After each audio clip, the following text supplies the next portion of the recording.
Front test dating app. Tinder എന്ന് പറഞ്ഞ dating app. Okay okay okay. Don't miss the ending. ഞാൻ ടിൻഡറിന് പരിചയപ്പെട്ട ഒരാളുടെ കൂടെ ഡേറ്റിന് പോയപ്പോൾ ഗ്രീൻ ഫ്ലാഗ് ആണോന്ന് ടെക്സ്റ്റ് ചെയ്തത് ഞാൻ കാണിച്ചിരുന്നു. ഇന്ന് ഞാൻ ആളുടെ ബോയ് ഫ്രണ്ട് ടെസ്റ്റുകൾ കുറച്ച് നടത്തുകയാണ്. ബോയ് ഫ്രണ്ട് ടെസ്റ്റാ? എന്തൊക്കെ വരും അതില്? Because he asked me again. First feeding test ആണ്. ആൻഡ് ഓഫ് കോഴ്സ് ആളുടെ കൈ കൊണ്ട് തന്നെയാണ് എന്നെ ഫീഡ് ചെയ്തത്. Feeding test. അയ്യോ വാരി കൊടുക്കണം. അടുത്ത റോഡിൽ കൂടെ നടക്കുമ്പോൾ ആളുടെ കെയറിംഗ് ആയിരുന്നു. ആൾ അതും പാസ്സായി. ഇനിയിപ്പം റോഡിൽ കൂടെ അല്ല, ഇപ്പൊ പഞ്ചായത്ത് ഗ്രൗണ്ടിൽ കൂടെ നടക്കേണ്ടി വന്നാൽ എങ്ങനെയായിരിക്കും എന്ന് മനസ്സിലാക്കാൻ എന്ത് ചെയ്യും നീ മോളെ? ആ റോഡ് ടെസ്റ്റും പാസ്സായി. അടുത്ത ഈഗോ ടെസ്റ്റ് ആണേ. ആൻഡ് അത് എന്റെ ഈഗോ ടെസ്റ്റ് ആണ്. Of course he's a man with zero ego. നിന്റെ ചെരുപ്പിട്ട് തന്നത് ഈഗോ അല്ല എന്നാണ് അവള് പറയുന്നത്.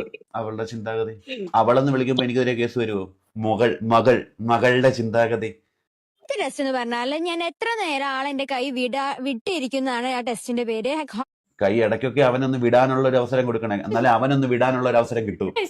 പാട്ട് ഹാൻഡ് ഹോൾഡിംഗ് ഗ്യാപ്പ് ടെസ്റ്റ് എന്നാണ്. ഞാൻ മനഃപൂർവ്വം ആളുടെ കൈ വിട്ട് ഞാൻ ഇങ്ങനെ നടന്നുകൊണ്ടിരുന്നു. ആള് വിത്തിൻ സെക്കൻഡ്സ് തന്നെ എന്റെ കൈ ഹോൾഡ് ചെയ്തു. ആ ടെസ്റ്റും ആൾ അങ്ങനെ പാസ്സായി. എല്ലാ ടെസ്റ്റുകളും പാസ്സായി. 10ൽ 9.5 വെച്ചിട്ടാണ് ഇടുന്നത്. എന്നാ 10ൽ 10 ഇടാത്ത എന്ത് മോളെ നീ? അടുത്തത് എലിവേറ്റർ ടെസ്റ്റ് ആണ്.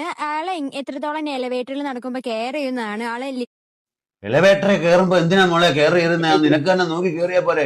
അവൻ സ്റ്റെപ്പ് ഇറങ്ങുമ്പോ അവൻ എങ്ങനെ കെയർ ചെയ്യുന്നു, നീ തിരിഞ്ഞു നിൽക്കുമ്പോ അവൻ എങ്ങനെ കെയർ ചെയ്യുന്നു, ഇതൊക്കെ നോക്കേണ്ടി വരുമല്ലോ. അപ്പം എന്റെ കൈ പിടിച്ചിട്ട് എന്റെ ഫ്രണ്ടിൽ നിർത്തി ആള് ഫുൾ ടൈം 2 കൈയും എന്റെ ചുറ്റും നിർത്തിയിട്ടാണ് എലിവേറ്ററിൽ ഫുള്ള് ക്യാരി ചെയ്തത്. അടുത്ത ടെസ്റ്റ് എന്ന് പറയുന്നത് സൺലൈറ്റ് ടെസ്റ്റ് ആണ്. ആൾ എന്നെ വെയിലടിക്കാണ്ട് സൂക്ഷിക്കുമെന്നാണ്. അഫ്കോഴ്സ് ആളെന്നെ വെയിലടിക്കാണ്ട് സൂക്ഷിച്ചു. അടുത്ത സൂര്യൻ ഇനി അവളെ കാണുമ്പോ തിരിഞ്ഞു നിൽക്കണം. സൂര്യപ്രകാശം അവളുടെ ദേഹത്ത് അടിക്കാൻ പറ്റത്തില്ല. അവൻ വന്ന് നെഞ്ചു വിരിച്ച് നിൽക്കും. അങ്ങനെ വേണം പ്രണയം. കമാൺ. അടുത്ത എന്തുവാ? വിൻഡ് ടെസ്റ്റ് ആണ്. ആൾ എന്റെ ഹെയർ ഫ്ലൈ ചെയ്യുന്നത് നോട്ടീസ് ചെയ്യണമായിരുന്നു. അഫ്കോഴ്സ് ആൾ നോട്ടീസ് ചെയ്തിട്ട് അത് നല്ല ഒതുക്കി വെച്ചു.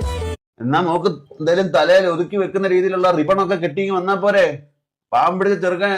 അപ്പൊ കടൽ തീരത്ത് പോയപ്പോ എന്തോ ചെയ്യും? കടൽക്കാറ്റടിക്കുമ്പോ എന്തോ ചെയ്യും? കടൽക്കാറ്റിനെ തിരിച്ചടിക്കുവോ? ഇത് നമ്മൾ രാവിലെ തൊട്ട് ഈ ആഫ്റ്റർനൂൺ വരെയുള്ളതാണ്. അടുത്ത പാർട്ടിൽ ആൾ എനിക്കൊരു സർപ്രൈസ് തരുന്നതുണ്ട്. ഓൾ ടുഗദർ ഇത് പാർട്ട് 2 പാർട്ട് 8 ചെല്ലണം. കുറച്ചും കൂടെ ഒക്കെ ടെസ്റ്റുകളുടെ എണ്ണം കൂടുമായിരിക്കും.